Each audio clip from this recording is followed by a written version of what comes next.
السلام عليكم، عاملين ايه؟ يا رب تكونوا بخير وفي احسن حال، ويا رب تكونوا دايما كده في احسن حال. النهارده هتكلم معاكم بقى في موضوع مهم جدا جدا جدا جدا، وناخد منه ناخد منه كده نصيحة حلوة.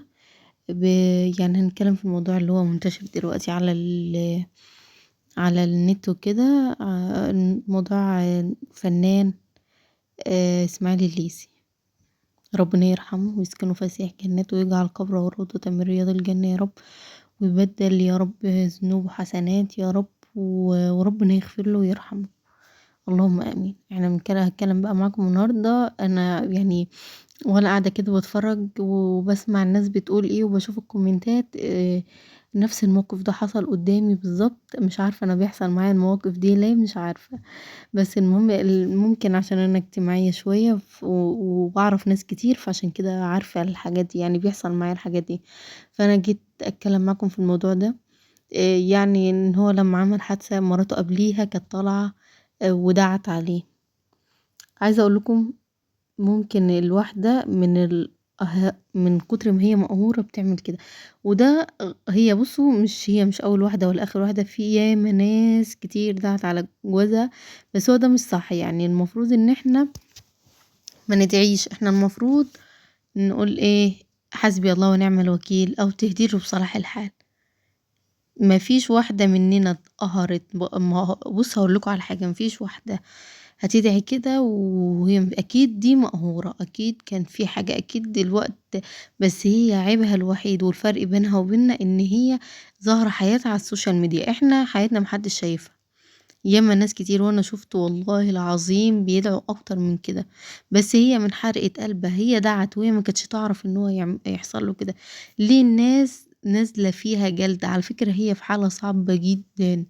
يعني مهما كان برضو بناتها وبيتها وده جوزها، مهما كان هي في حالة صعبة. والناس بقى انتي السبب، انتي اللي دعتي عليه، انتي اللي كنت عايزة كده، انتي.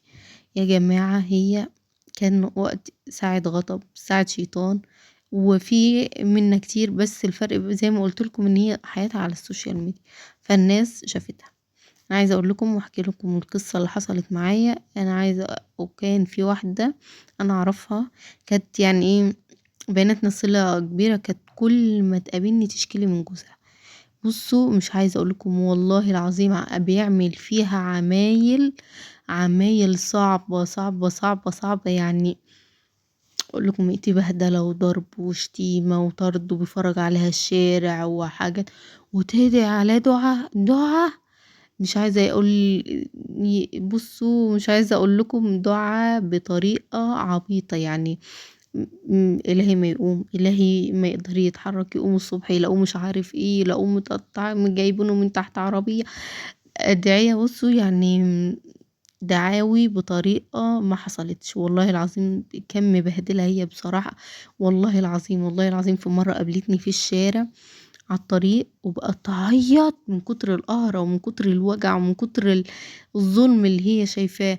بقت تعيط عياط هستيري لدرجة ان الناس كلها، كل اللي رايح واللي جاي يبص عليها، وانا حايل عليها وطبطب عليها. وكانت معايا والدي، تبقى تحايل عليها ومعلش واستحملي وعشان ولادك. المشكلة ان هي كمان ما كانتش عارفة تمشي منه.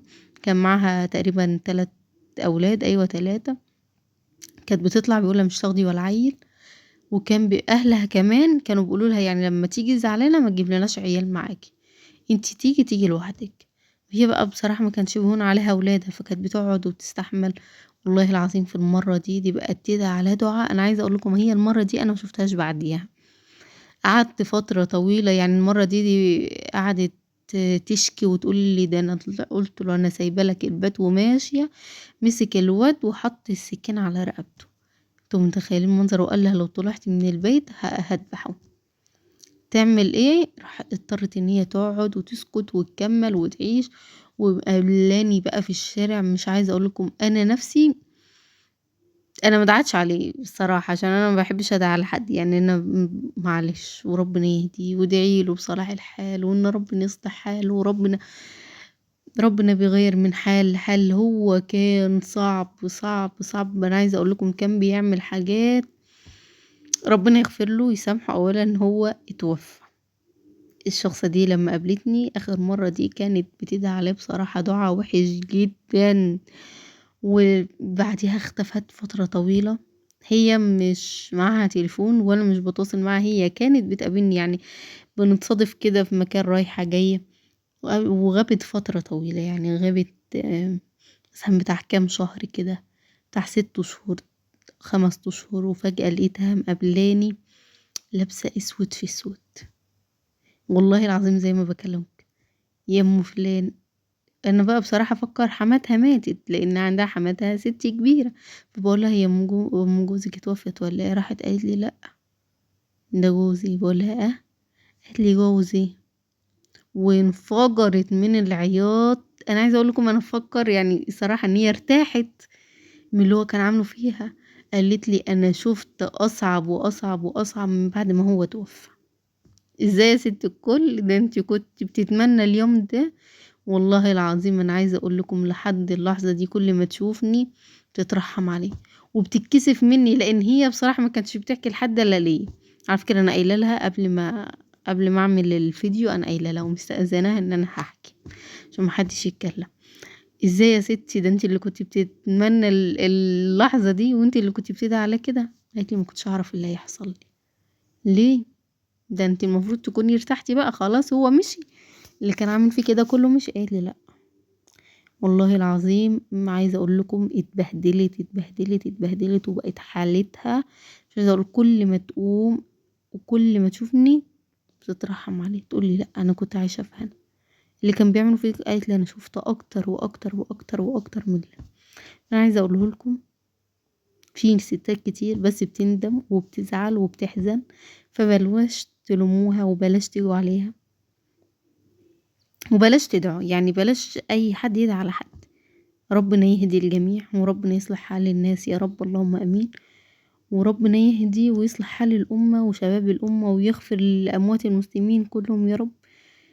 ومن هنا نتعلم ان احنا ما ندعيش على حد، ان احنا ندعي للناس بالهدايه، وما نخليش حياتنا عرضة. يعني ما نحكيش لحد على حياتنا، وما نحكيش لحد، وما ندعيش قدام حد، وما نتكلمش قدام حد. الموضوع ضايقني على فكرة. احنا في منا كتير كده، وفي منا ستات بتدعي على أجوازها وبتبقى ساعات غضب من كتر القهر ومن كتر الوجع ومن كتر الظلم اللي وقع عليها. بس زي ما قلت لكم الفرق بيناتنا. ربنا يصلح حال الجميع، ومع السلامة.